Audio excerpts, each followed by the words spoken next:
Canada's list of terrorist organizations has swelled to 73. The federal government added 13 new groups today, including the Proud Boys. Some of its members played key roles in the storming of the U.S. Capitol last month. Public Safety Minister Bill Blair said the list can be a powerful tool to fight extremism.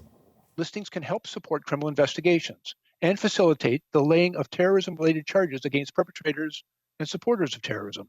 They also help block the flow of financial resources to terrorist groups when such groups use Canada's financial systems. And that's because when an entity is placed on the list, banks and financial institutions can freeze their assets. It's also a criminal offense with severe penalties for Canadians to knowingly deal with the assets of a listed entity.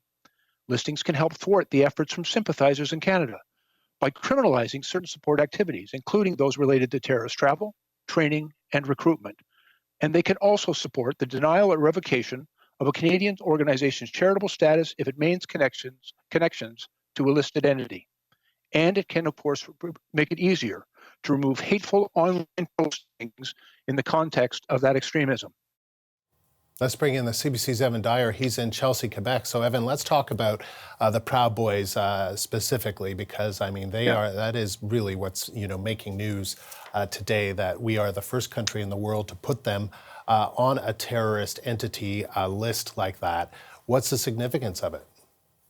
Yeah, of the 13 groups, really, it is the one that stands out mostly. Actually, these are groups affiliated with Al-Qaeda and the Islamic State, and those kinds of groups make up the majority of groups on Canada's terrorism listing. There are a couple of other neo-Nazi groups, I should say neo-Nazi groups named, who I think are pretty non-controversial. They're both explicitly violent groups that have advocated the use of violence for years publicly. So no surprises there. The Proud Boys, however, stand out as a group that, first of all, deny being a white supremacist group, but also perhaps more significantly because I think that few people would today dispute they've been involved in violence. They have been involved at least in street fighting in the United States and in the attack on the U.S. Capitol building. There is still some question about whether this decision has been tainted by politics. And I say tainted because it is supposed to be, strictly speaking, a criminal process, a legal process. And indeed, Public Safety Minister Bill Blair was at pains to stress that that's what it has been, that there has been no political interference.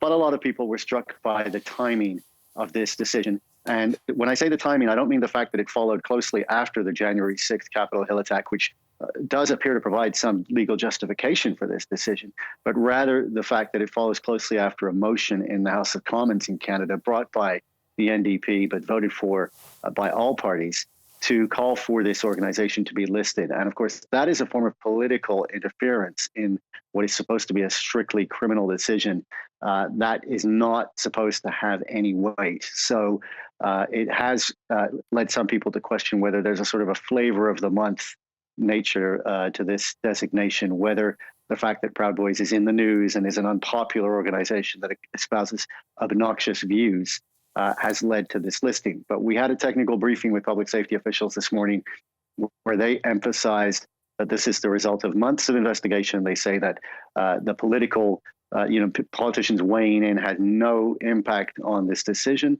They say it's built on intelligence that led them to feel that the Canadian members of Proud Boys were drifting into more violent rhetoric, activity, and organizing, and that this group meets those criteria that are required to be listed as a terrorist organization in Canada on its own merits. And they actually de-emphasized its role in the January 6th attack, which is pretty much the clearest example of organized political violence by this group, and said that that was only a part of it, that brought additional evidence to light, but it only helped to build a case that they already felt was being made. And what does this mean for Canadian members of the Proud Boys? Well, it's not illegal to be a Proud Boy per se. And, to the extent that there are members in Canada, they do not have to now go into hiding, but they do have to be very careful about what they do. The terrorism law prohibits activities of an organizational nature, including financing, recruitment, travel. It also, of course, prohibits engaging in violent activity or conspiring to engage in violent activity with others. So while a person is allowed to be a Proud Boy, to wear a Proud Boy shirt, to go into the street, and demonstrate and chant slogans in support of the Proud Boys, you cannot send money to the Proud Boys. And that would include membership fees. You cannot buy a Proud Boys t-shirt if the money for that t-shirt goes to the Proud Boys organization or to a bank account that can be linked back to the Proud Boys organization. Assets belonging to the Proud Boys, in fact, could now be subject to seizure and could be tracked through FinTrack Canada's sort of money laundering detection organization. And then the federal government could go after those assets. And that includes civil forfeiture of property held by individual Proud Boys, including dwelling houses. So a person could potentially fall into trouble with the law by hosting a meeting at home that could not only potentially set them up for the loss of their home, but also, depending on what was discussed at that meeting, more serious charges. So there are a lot of pitfalls that suddenly open up around a Proud Boy that it would be very easy for that Proud Boy to put their foot in if they were to continue in this kind of activity. But they're not immediately criminal just by virtue of belonging to that organization. All right, Evan, thank you. The CBC's Evan Dyer, live in Chelsea, Quebec.